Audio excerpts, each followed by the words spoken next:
لا إله إلا الله وحده صدق وعده ونصر عبده وأعز جنده وهزم الأحزاب وحده لا إله إلا الله ولا نعبد إلا إياه مخلصين له الدين ولو كره الكافرون ولو كره المنافقون ولو كره المشركون لا إله إلا الله والله أكبر الله أكبر ولله الحمد. Alhamdulillahi Rabbil Alamin. Wassalatu wassalamu ala asrafil anbiya wal mursalin wa ala alihi wa sahbihi ajma'in. Allahu Akbar. Allah Maha Besar. Segalanya akan menjadi kecil apabila dihadapkan dengan Allah yang Maha Besar. Betapa kecilnya, betapa tidak berartinya, betapa tidak berdayanya kita dibandingkan dengan Allah.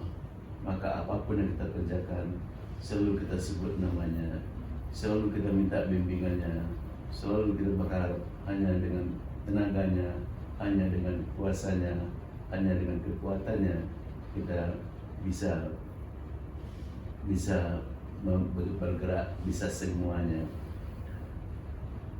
Alhamdulillah, puji syukur kita sembahkan kepada Allah karena pada pertemuan ini kita sekeluarga bisa melaksanakan salat Idul Adha di Dumai ini.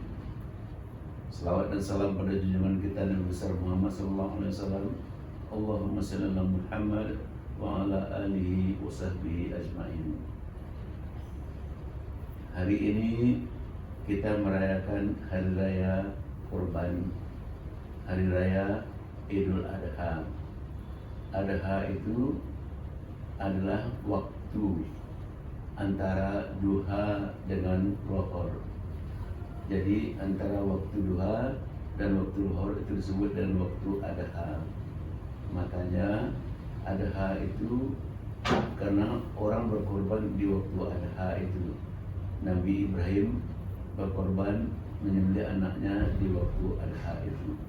Dan pengorbanan Ibrahim inilah yang selalu kita rayakan setiap tahun dengan melaksanakan hari raya yang disebut dengan Hari Raya Idul Adha, karena ini bertepatan dengan saat-saat pengorbanan di waktu Adha. Para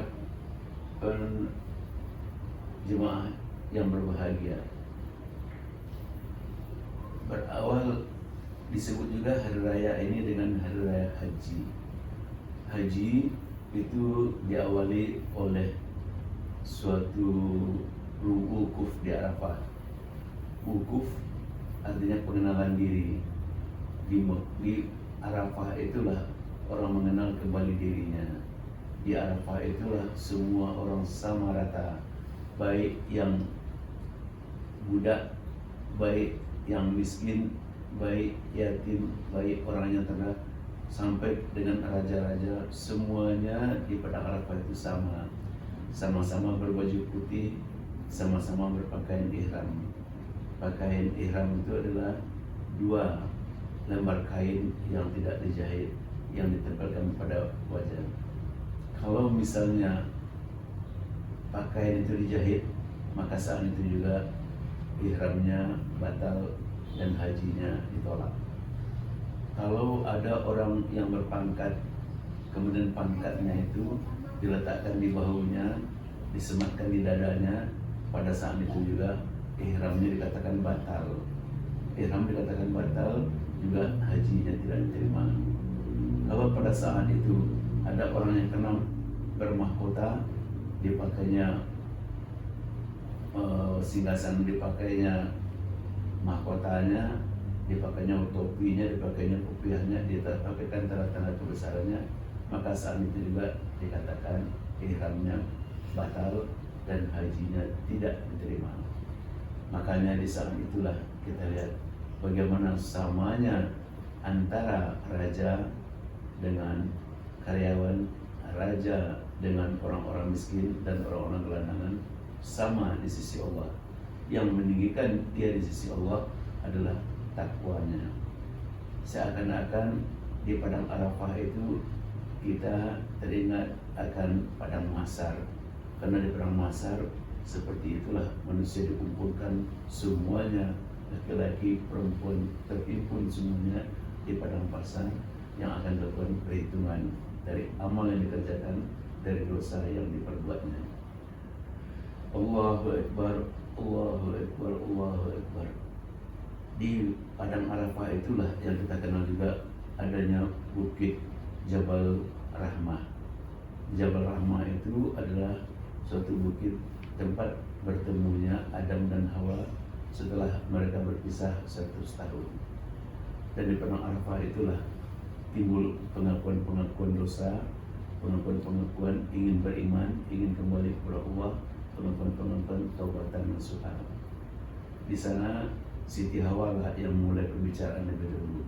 Apa kata Siti Hawa kepada Adam? Wahai Adam, akulah yang bersalah. Karena kesalahanku lah engkau menderita. Karena kesalahanku lah engkau tercampak dari surga. Padahal di surga apa yang tidak bisa kita peroleh, apa yang kita mau kita dapat, apa yang kita minta kita dapatkan semuanya, baik makanan, baik minuman, baik pakaian, apapun dan kemanapun kita diizinkan pergi. Namun aku sebagai Hawa masih menginginkan yang lain. Aku justru menginginkan yang dilarang oleh Allah.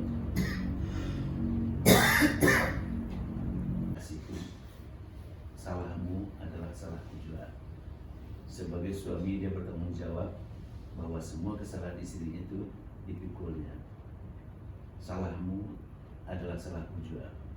Soal memakan buah kuldi, ketika buah kuldi itu dilarang, aku sedang berkeinginan memakannya. Maka sewaktu engkau memakannya, aku pun juga ingin memakannya. Namun setelah kita memakan, kita diazab dan dihukum oleh Allah karena melanggar janji-janjinya, melanggar perintahnya. Maka kita dicampakkan ke dunia.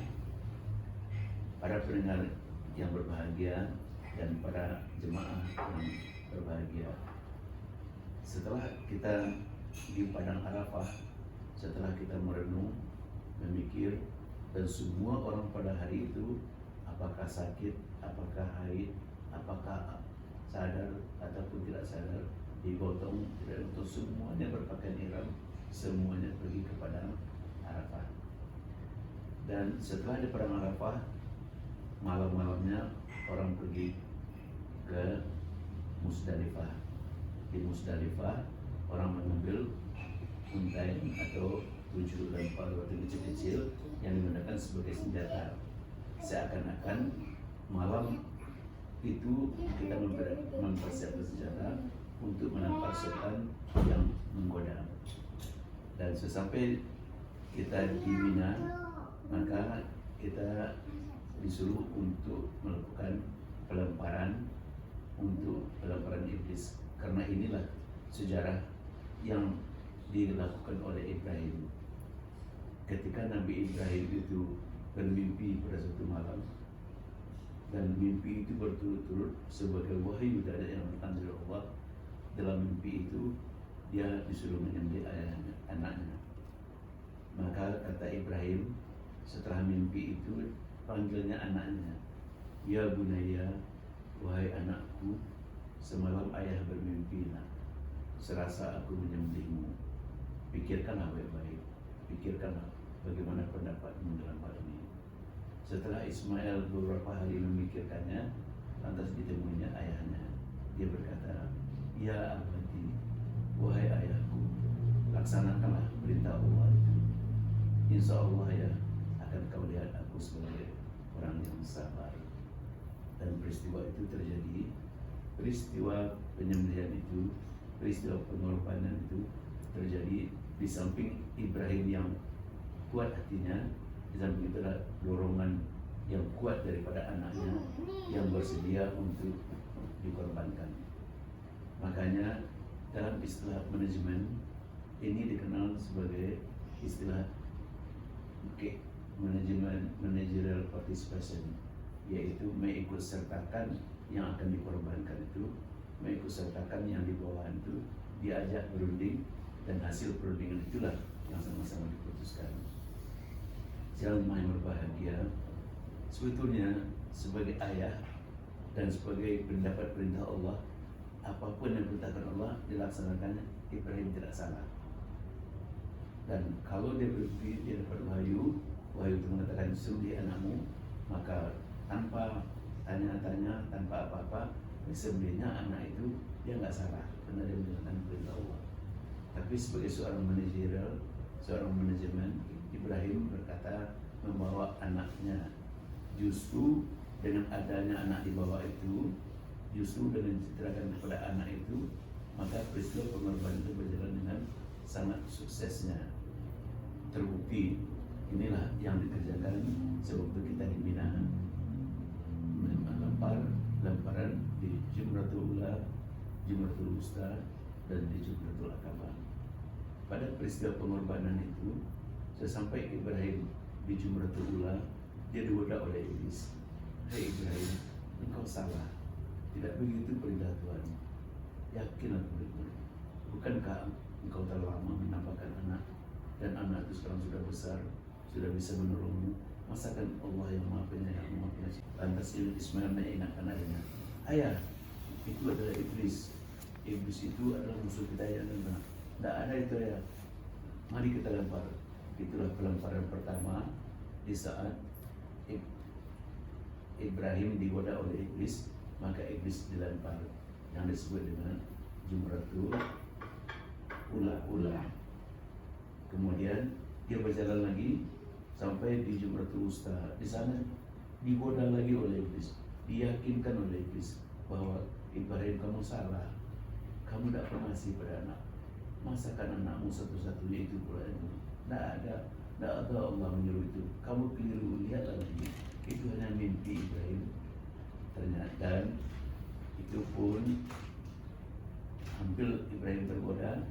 Kemudian Ismail yang mengingatkan lagi, ayah, ingat ayah, itu iblis, itu musuh kita, musuhnya kita. Mari kita lempar. Lemparlah iblis di Jumratul Wusta, dan di Jumratul Aqabah keduanya digoda oleh iblis. Iblis menggoda Ibrahim, iblis juga menggoda Ismail. Hai Ismail, kamu umur semuda ini, masakan kamu bersedia dipotong? Bukankah masa depan? Bermacam-macam iblis menggoda Ismail, bermacam-macam iblis menggoda Ibrahim. Namun Ismail tersentak. Ini adalah iblis yang tadi juga. Ini harus dilempar, harus dibunuh, harus dihancurkan. Maka terjadilah pelemparan di Jumratul Aqabah.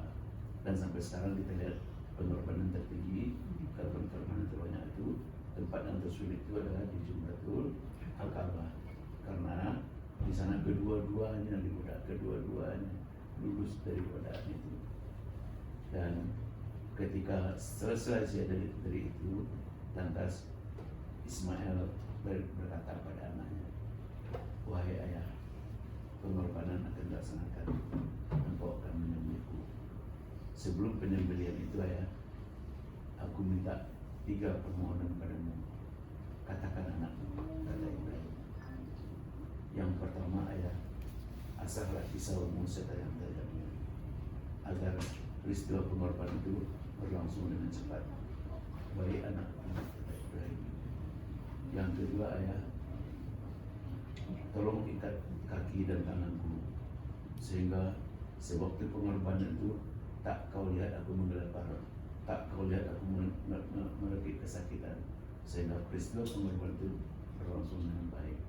Baik anakku, kata Ibrahim sambil memukul. Yang ketiga ayah, katakan anakku, nanti setelah pengorbanan itu selesai, tentu bajuku ini bergelimang darah. Engkau ambillah bajuku yang bergelimang darah itu, engkau bawa pulang, perlihatkan kepada ibu, agar ibuku tahu bahwa ada anaknya Ismail yang mau mengorbankan dirinya, dan inilah bukti dengan baju yang berdarah-darah ini. Baik anakku.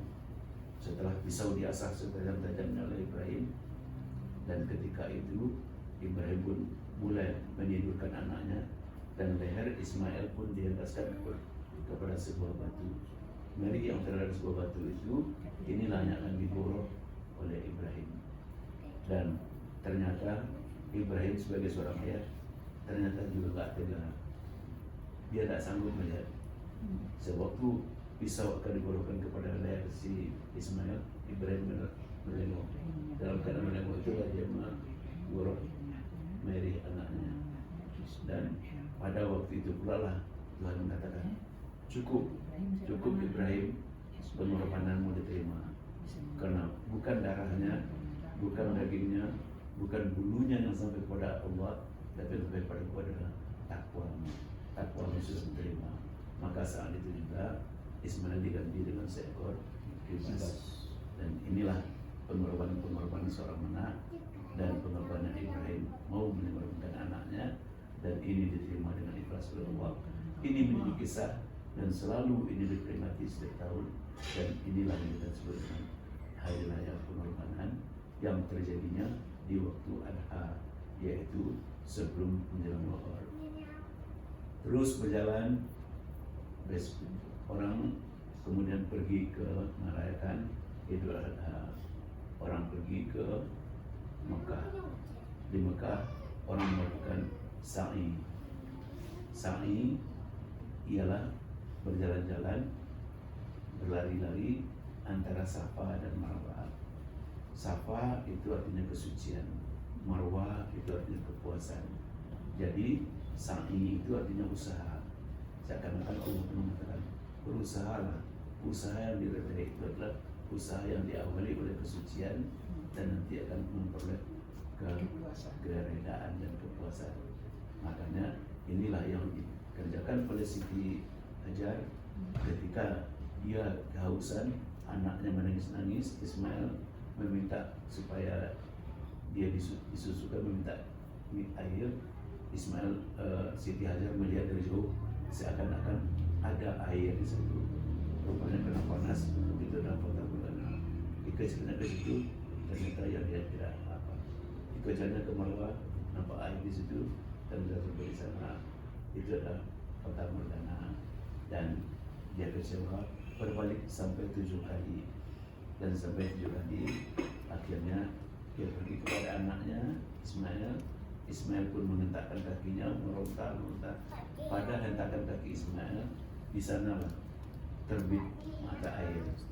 Dan air yang terbit itu, takut Siti Hajar nanti air itu berserak, dikumpulkannya air itu. Zam-zam. Jadi berkumpul air. Nah, itulah air Zam-zam yang sampai sekarang tidak habis-habisnya diminum oleh seluruh penduduk dunia. Air itu tetap juga banyak, air itu tetap juga. Inilah kekuasaan yang disampaikan oleh Allah. Dan sesudah itu barulah orang setelah berusaha, setelah dapat hadiahnya, setelah dapat air Zam-zam, barulah orang berusaha melakukan tawaf. Tawaf dimulai dengan Hajaratul Aswad, berkeliling Ka'bah selama 7 kali. Apa hikmah yang kita lihat di sini adalah, kalau dulu kita yang selalu jadi subjek, kita yang selalu ini karena aku mau ke pasar, ini aku beli ini, semua itu aku saja. Tapi sewaktu kita memilih Ka'bah, pada waktu itu berubahlah dari sifat egois, sifat mementingkan diri, kepada sifat Allah yang menjadi sentral, Allah yang menjadi balutan. Semuanya karena Allah tempat kita bergantung. Kekuatan itu tidak apa-apa, hanya karena Allah. Di sana mulai berubah sifat orang-orang yang telah pergi ke Mekah. Dia tidak akan kita lihat lagi mementingkan diri. Dia berusaha untuk orang lain. Dia berusaha untuk orang lain, itu adalah untuk Allah. Karena sentral kehidupannya adalah Allah. Apapun yang dikerjakan karena Allah. Mau makan, baca bismillah. Mau berangkat, baca bismillah. Mengikut sertakan Allah dengan yang Maha Pengasih dan yang Maha Penyayang. Untuk itulah hikmah yang kita petik dari Idul Adha ini adalah, yang pertama, kita membuka semua pakaian, membuka semua kebesaran, membuka semuanya, bahkan tidak pakai topi, tidak pakai kopiah. Yang saya pakai ini, nah kata orang kopiah haji, tapi justru yang haji itu tidak pakai kopiah. Yang pakaian haji itu adalah pakaian ihram.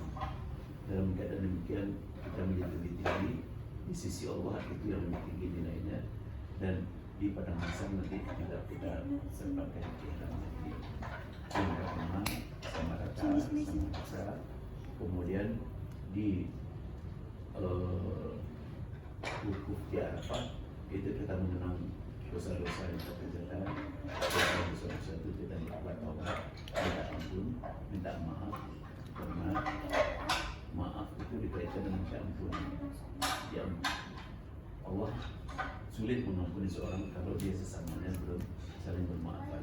Dibukalah bermaafan, buka bersilaturahim, dengan bermaafan itu nanti terbuka pintu ampunan. Kata Tuhan, berilah maaf, tidak akan kau harapkan ampunan Tuhan. Keampunan Tuhan itu diberikan setelah ada maaf. Senanglah kita lihat. Kemudian untuk pergi kemanapun kita harus pakai senjata. Senjata itulah kita ambil di Musdalifah untuk melempar setan-setan. Dan apapun kita kerjakan, setan tetap menggoda. Bahkan Ibrahim itu kan tidak ada mengambil orang lain, tidak ada mencuri harta orang, tidak ada ingin pangkat, tidak ada suami. Justru dia ingin mengorbankan anaknya. Dalam perbuatan baik itu pun Ibrahim digoda oleh setan sampai 3 kali. Jadi perbuatan apapun kita kerjakan, bahkan dalam salat pun setan itu menggoda. Kemudian hikmah yang lain adalah kita berusaha, disuruh berusaha yang harus diawali dengan sabar, dimulai dengan sabar, dengan mulai dengan kesucian. Hanya orang yang berbuat di awal kesucian, dia akan memperoleh keredaan dan kepuasan. Itulah sahnya. Dan benar hasil dari saat itu, dia dapat keredaan yang luar biasa, dinikmati oleh semua. Apa hasil usahanya itu, apa jadi keringatnya itu, betul-betul dinikmati oleh orang banyak. Kemudian tawaf menghilangkan egois kita, hilang, nggak ada lagi cerita aku ya. Ini karena sebenarnya kita kemudian sama kalian mendapatkan la haula wa quwwata illa billah. Allahu akbar, Allahu akbar, Allahu akbar, Allahu akbar, Allahu akbar, Allahu akbar, la ilaha illallah, Allahu akbar, walillahil hamd. Allahumma salli, Allahumma firli wa liwalidayya Allahumma firli, Allahumma ya Allah, berilah keampunan kepada kami, ampuni doa orang tua kami, beri mereka rahmat sayang keduanya, sebagaimana mereka telah menyayangi kami. Bagi orang tua yang telah menjadi kami, tempatkan beliau pada tempat yang sangat tempatkan beliau pada tempat yang sangat mulianya, tempatkan beliau pada tempat yang sangat ya Allah, kelompokkan kedua orang tua kami ke dalam golongan hamba-hamba-Mu yang soleh, masukkan dalam keredaanmu, masukkan ke dalam surga-Mu. Ya Allah, ya Tuhan kami, tunjukin kami jalan-Mu yang lurus dan benar, jalan orang-orang yang soleh, bukan jalan orang-orang yang engkau berkahi, dan bukan pula jalan orang-orang yang sesat.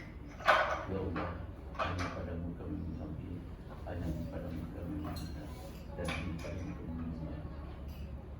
Ya Allah, tunjukilah kami jalan-Mu yang lurus dan yang benar, jalan orang-orang yang telah engkau beri nikmat, bukan jalan orang-orang yang engkau murkai, dan bukan pula jalan orang-orang yang sesat. Ya Allah, selama ini kami telah aniaya pada diri kami sendiri. Kalau bukan karena rahmat, tentu kami terlompok kepada golongan kami melayani. Rabbana zalamna anfusana wa illam taghfir lana wa tarhamna lanakunanna minal khasirin. Rabbana, ya Allah, berilah kami kesenangan di dunia, berilah kami kesenangan di akhirat, jauhi diri kami dari siksaan api neraka. Rabbana atina fid dunya hasanah wa fil akhirati hasanah wa qina adzabannar. Subhana rabbika rabbil izzati amma yasifun, wassalamu ala mursalin, walhamdulillahi rabbil alamin. Assalamualaikum warahmatullahi wabarakatuh.